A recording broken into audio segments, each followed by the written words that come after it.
até o dia 10, até amanhã às 10 horas da manhã. Ele começou hoje às 17 horas, tá? E vai até às 10 horas de amanhã.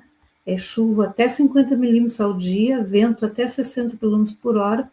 Tem um risco, mas é baixo, de corte de energia elétrica, queda de galhos de árvores, alagamentos e descargas elétricas, tá?